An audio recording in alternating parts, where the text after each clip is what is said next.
జగన్మోహన్ రెడ్డి గారు ఒకటే చెప్పారు, వాళ్ళు ఎన్ని అరిసినా ఎన్ని చేసినా ప్రజలు మన సైడ్ ఉండారు, దేవుడు మన సైడ్ ఉండాడు అనే ఉద్దేశంతో ఈరోజు లాస్ట్కి చంద్రబాబు నాయుడు కుట్రలు ఎట్టుంటాయంటే ఈ రాష్ట్రంలో నిజంగా చెప్పాలంటే ఆయన్ని ఒక పెద్ద బాహుబలి పార్ట్ 1, బాహుబలి పార్ట్ 2 అట్టా మీరైతే ఒక పార్ట్లో 1 ఉంటారు అనుకుంటా. రామారావు టైంలో మీరు బాహుబలి 1 స్టోరీలో మీరు ఉంటారు, మేము వచ్చిన బాహుబలి 2 అనుకుంటా. ఇంకోటి కూడా బాహుబలి 3 అంత పెద్ద స్టోరీలు ఉన్నాయి.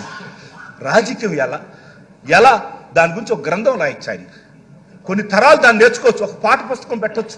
జగన్మోహన్ గారు రిక్వెస్ట్ చేస్తున్నాను నేను, దయచేసి మీరు స్కూల్లో ఆయన పాఠ పుస్తకాలు పెడితే ఎలా మోసాలు చేయొచ్చు, ఎలా ఈరోజు నేర్చుకోవచ్చు, మోసాలతో రాజకీయం ఎలా చేయొచ్చు అనేది చంద్రబాబు నాయుడు గురించి కుట్ర బుక్కం అనే ఒక డైరీని పెట్టాలి.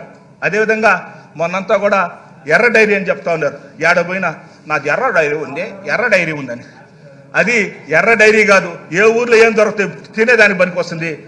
ఈరోజు ఆశపడుతున్నారు, కుప్పంలో కూడా చంద్రబాబు నాయుడు గెలవలేరు, కుప్పంలో కూడా గెలవలేరు. స్పీకర్ సార్, కుప్పంలో కూడా గెలవలేరు. ఖచ్చితంగా ఈసారి జగన్మోహన్ రెడ్డి గారు ప్రజల దీవెనతో మరలా ముందుకు వస్తా ఉన్నాడు. ఈ వీడియో కానీ మీకు నచ్చినట్లయితే లైక్, కామెంట్, షేర్ చేయండి. మరిన్ని అప్డేట్స్ కోసం సబ్స్క్రైబ్ చేయండి.